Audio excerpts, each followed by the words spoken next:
Hello friends, पिछले video में हमने पृथ्वी के बारे में स्टार्ट किया था, थोड़ा सा बच गया था। आज जो है उसको हम कंप्लीट कर लेते हैं और पृथ्वी का जो एकमात्र उपग्रह है चंद्रमा, उसके बारे में भी थोड़ा सा झलक दे दिए हैं। हालांकि ये पूरा कंप्लीट नहीं किए हैं इसमें, वो अगले वीडियो में कंप्लीट हो जाएगा, आप देख लीजिएगा। आप जो है इसका स्क्रीनशॉट ले लीजिए पहले, उसके बाद आगे बात करते हैं।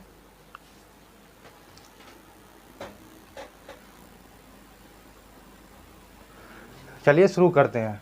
तो पृथ्वी के बारे में थोड़ा सा बच गया था, और जो भी बचा था ना वो बहुत ही इम्पोर्टेंट पॉइंट बचा था पृथ्वी के बारे में। ठीक है, तो ये हमारी पृथ्वी है और ये हमारी पृथ्वी है, और ये लाइन जो है इसको हम बोलते हैं पृथ्वी की कक्षा तल बोलते हैं। ठीक है, और पृथ्वी का जो ऊपरी भाग होता है ना, हम जैसे पहले हम पढ़ते थे, पृथ्वी है ये ऐसे करके जो पढ़ते थे, ये पृथ्वी का जो ऊपरी भाग होता है ना, इसको हम क्या बोलते थे? उत्तरी ध्रुव बोलते थे ना। पिछले वीडियो में आप नहीं देखें तो देखिए आके, हम यहाँ पे ऊपरी भाग को बोलते थे उत्तरी ध्रुव बोलते थे, और नीचे वाले भाग को क्या बोलते थे? हम दक्षिणी ध्रुव बोलते थे। ठीक है, ये जो लाइन है ना, ये लाइन ये हम दर्शाए हुए हैं ना, लेकिन ये एक्चुअल में सौरमंडल में जो है ना झुका हुआ है कुछ। ठीक है, ये जो है एक्चुअल में सौरमंडल में ये ऐसे नहीं है, ये हम याद रखने के लिए ऐसे किए हुए हैं, ये एक्चुअल में ऐसे नहीं है। ये जो है कुछ झुका हुआ है पृथ्वी सौरमंडल में, ये लाइन इस टाइप से है सौरमंडल में। ठीक है, ये लाइन जो है इस टाइप में है सौरमंडल में, इसीलिए हमने इस लाइन को इस ऐसे लिखा है, टेढ़ा लिखा है। ठीक है, यही लाइन है, इसको उत्तरी ध्रुव बोलते हैं और इसको दक्षिणी ध्रुव बोलते हैं। ठीक है, और इस लाइन को क्या बोलते हैं? ये लाइन पृथ्वी का अक्ष है। ठीक है, इसको क्या बोलते हैं? पृथ्वी का अक्ष बोलते हैं। और इस लाइन को क्या बोलते हैं? ये पृथ्वी का बीचों बीच भाग होता है, ये वाला भाग। ठीक है, ये वाला भाग, इसको क्या बोलते हैं? पृथ्वी का कक्षा तल बोलते हैं। ठीक है, क्या बोलते हैं? पृथ्वी का कक्षा तल बोलते हैं। तो पृथ्वी का अक्ष और पृथ्वी के कक्ष में जो है ना, यानी पृथ्वी का अक्ष और पृथ्वी के कक्ष में, इससे रिलेटेड बहुत सारा क्वेश्चन आ जाता है। लेकिन हम जो आज यहाँ पे पढ़ेंगे 2 क्वेश्चन, इतना में ही आप जो है ना सारा क्वेश्चन को सॉल्व कर पाएंगे। ठीक है, तो पृथ्वी का जो अक्ष है और पृथ्वी का जो कक्ष है, इससे रिलेटेड क्वेश्चन आते रहता है। और ये पृथ्वी के कक्ष पे जो है ना लंब बना हुआ है। ठीक है, इसके आधार पे जो है ये 2 एंगल को हमने बांट दिया है। ठीक है, पृथ्वी के कक्षा तल पर जो है लंब बना हुआ है, यानी कि ये जो एंगल है टोटल 90 डिग्री का है। क्वेश्चन आ जाता है कि पृथ्वी का जो अक्ष है वो पृथ्वी पे कक्षा तल पे बने लंब से कितना डिग्री झुका हुआ है, ये इस टाइप से क्वेश्चन आ जाता है। तो उसके लिए 23.5 डिग्री हो जाएगा, 23.5 डिग्री।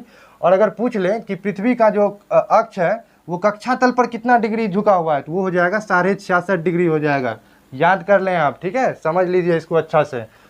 और अब आगे का बात कर लेते हैं।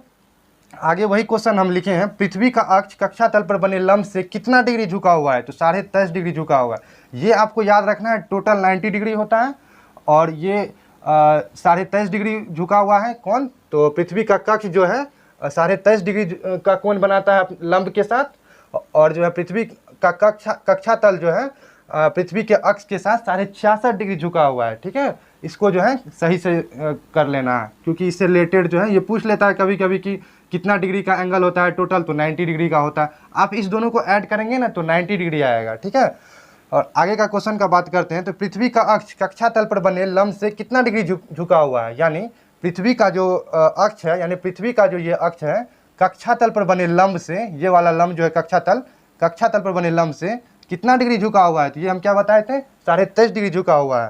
तो कक्षा तल पर कितना डिग्री झुका है? ठीक है, कक्षा तल पर बने लंब से तो 23.5 डिग्री झुका हुआ है, लेकिन कक्षा तल पर कितना डिग्री झुका हुआ है? कक्षा तल तो ये है, तो कक्षा तल पर ये कितना डिग्री झुका हुआ है? 66.5 डिग्री झुका हुआ है। ठीक है, 66.5 डिग्री झुका हुआ है।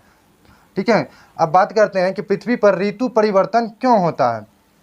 पृथ्वी पर ऋतु परिवर्तन क्यों होता है? ऋतु परिवर्तन यानी कि कभी ठंडी आ जाता है, कभी गर्मी आ जाता है, ऐसा क्यों होता है? ऐसा सूर्य के परिक्रमण करने के कारण होता है। पृथ्वी जो सूर्य के चारों ओर घूमती है, इसी के कारण ऐसा होता है। ठीक है, और पृथ्वी जो है सूर्य की परिक्रमा, यानी पृथ्वी सूर्य के चारों ओर कितने टाइम में चक्कर लगाती है, तो वो 365 दिन 5 घंटा 48 मिनट 46 सेकंड में लगाती है। ठीक है, उसके बाद किस स्पीड से लगाती है? वो जो परिक्रमण करती है वो किस स्पीड से करती है, तो 29.8 किलोमीटर पर सेकेंड की स्पीड से करती है। ठीक है, और इसको बोलते क्या है? इसको बोलते हैं वार्षिक गति। यानी वार्षिक गति किसे कहते हैं? वार्षिक गति कहते हैं पृथ्वी जो है सूर्य के चारों ओर 29.8 किलोमीटर पर सेकेंड की स्पीड से 365 दिन 5 घंटा 48 मिनट 46 सेकंड में चक्कर लगाती है, ठीक है। तो उसी को हम क्या बोलते हैं, वार्षिक गति बोलते हैं। अब बात करते हैं कि पृथ्वी से सबसे नज़दीक का तारा कौन सा है। तो पृथ्वी, ये बहुत ही कन्फ्यूजन वाला क्वेश्चन है, पृथ्वी से सबसे नज़दीक का तारा कौन सा है। तो लोग प्रोक्सिमा सेंचुरी लगा देते हैं, ठीक है, लेकिन आपको याद कर लेना है कि पृथ्वी के सबसे नज़दीक का तारा सूर्य है, और सूर्य से सबसे नज़दीक, सूर्य के बाद पृथ्वी का दूसरा सबसे नज़दीक तारा कौन सा है, तो वो है प्रोक्सिमा सेंचुरी, ठीक है। वो क्या है, दूसरा सबसे नज़दीक तारा कौन सा है, वो है प्रोक्सिमा सेंचुरी, ठीक है। और प्रोक्सिमा सेंचुरी जो है वो किस सेंचुरी का तारा है, अल्फा सेंचुरी का तारा है, ये ठीक से याद कर लेना है, ठीक है। प्रोक्सिमा सेंचुरी किस सेंचुरी का तारा है, तो अल्फा सेंचुरी का तारा है, ठीक है। अब बात कर लेते हैं कि सबसे चमकदार तारा कौन सा होता है। सबसे चमकदार तारा कौन सा होता है, वो साइरस या डॉग स्टार होता है, ठीक है। सौरमंडल का सबसे चमकदार तारा कौन सा होता है, साइरस या डॉग स्टार होता है, ठीक है। और ये साइरस जो है ना, साइरस या डॉग स्टार, साइरस बोले या डॉग स्टार बोले, कुछ भी बोल सकते हैं, वो जो है ना सूर्य से 2 गुना द्रव्यमान है, ठीक है। उसका वेट जो है सूर्य के द्रव्यमान से 2 गुना द्रव्यमान का तारा है, ठीक है। उसके बाद ये जो पृथ्वी से है ना, ये साइरस डॉग स्टार जो है, ये पृथ्वी से 9 प्रकाश वर्ष की दूरी पर स्थित है, ठीक है।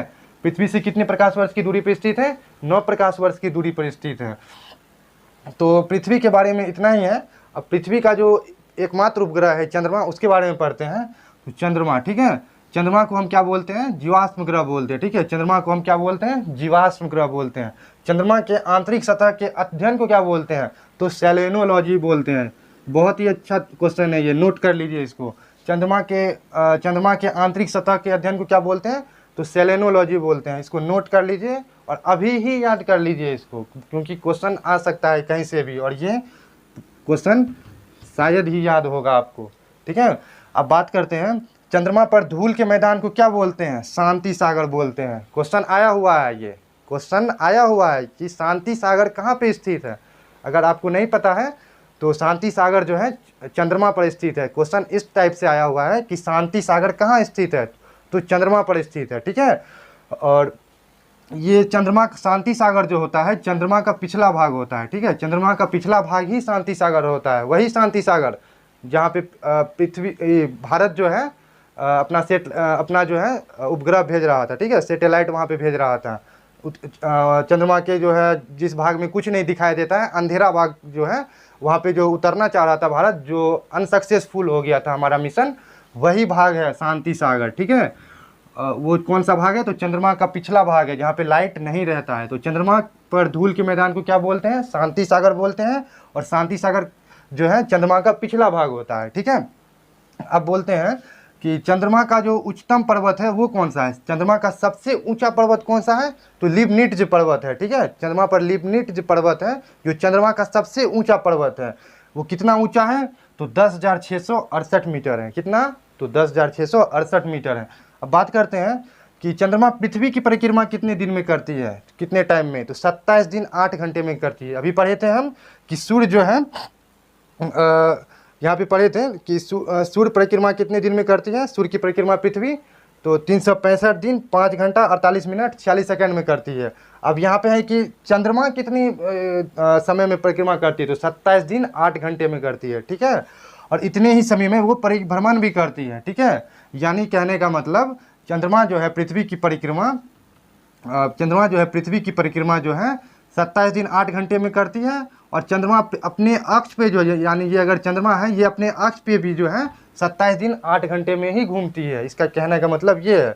अब बात है कि पृथ्वी से हम चंद्रमा का कितना भाग देख पाते हैं, पृथ्वी से चंद्रमा का कितना भाग देख पाते हैं, तो आधा से थोड़ा सा ज़्यादा देख पाते हैं, यानी 57% भाग जो है दिखाई देता है, ठीक है। हम जो है चंद्रमा को जो देखते हैं यहाँ से धरती पर से जो देखते हैं, चंद्रमा जो लाइट करता हुआ दिखाई देता है, वो 57% भाग ही दिखाई देता है, ज़्यादा से ज़्यादा, ठीक है। 57, कम से कम तो बहुत कम भी दिखाई, आधा भी दिखाई देता है, ठीक है। आधा यानी कि इस टाइप से ही दिखाई देता है, इस टाइप से। लेकिन हम जो है 57% मैक्सिमम देख सकते हैं, उससे ज़्यादा नहीं देख सकते हैं, ठीक है। अब बात करते हैं कि चंद्रमा का व्यास कितना है, ठीक है। चंद्रमा का व्यास कितना है, 3480 किलोमीटर है। चंद्रमा का व्यास कितना है, 3480 किलोमीटर है।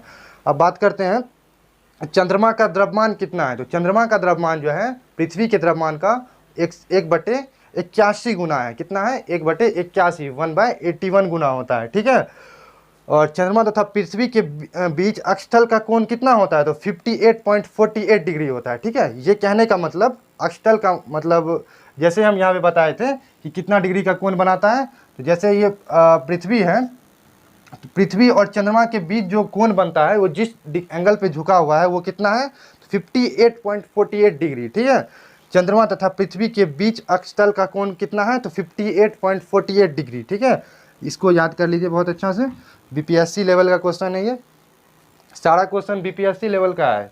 ठीक है, बड़े अच्छे क्वेश्चन है ये सब, आप सुन लेंगे तो उसी में याद हो जाएगा आपको। ठीक है, तो अब बात करते हैं चंद्रमा पृथ्वी के बीच की औसत दूरी कितनी होती है। तो चंद्रमा और पृथ्वी के बीच की औसत दूरी जो है 3,84,365 किलोमीटर होती है। कितना होता है, 3,84,365 किलोमीटर। ठीक है, और ये चंद्रमा के बारे में कुछ पॉइंट था, और पॉइंट जो है अगले वीडियो में हम चर्चा करेंगे, और भी बहुत सारा पॉइंट है चंद्रमा के बारे में, अगले वीडियो में हम चर्चा करेंगे। और आज यहीं तक, अगर वीडियो अच्छा लगा हो तो इस चैनल को ज़रूर सब्सक्राइब करिएगा, और इंस्टाग्राम पे भी हमें फॉलो करिएगा। चलिए आज यहीं तक।